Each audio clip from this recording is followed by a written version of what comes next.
Te quiere para 3.000 votos después de dos gobernación, ilustrar un poco un desgaste, ¿no?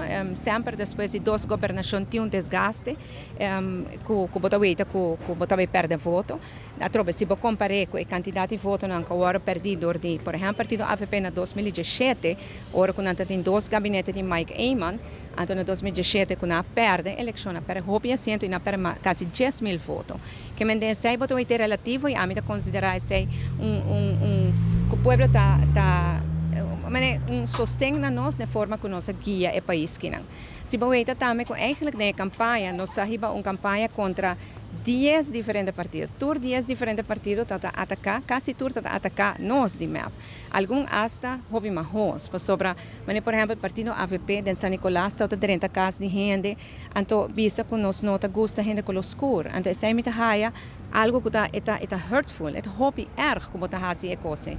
Para assim mesmo, nós perdemos apenas 3.000 votos.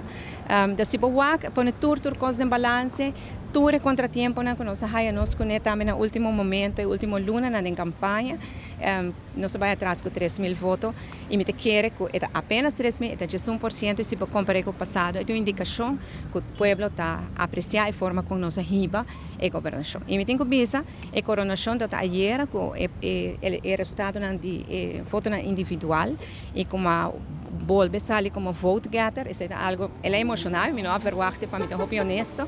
Depois de para a eleição, eu penso que a AVP também vira vote getter, mas não está o caso, de ser também danke de coração, natureza, que depositar na confiança de minha pessoa, ele é com hobby, emoção, e também com mais responsabilidade, e me quero que é reflexo de liderazgo que o país quer conhecer no último ano. Además, nós queremos o partido também mais grande, de 4 de 6 distritos de Aruba, de Norte, Paradera, Santa Cruz e Savaneta, nós queremos o partido de mais grande, que me sei também algo que nós estamos contentes com ele.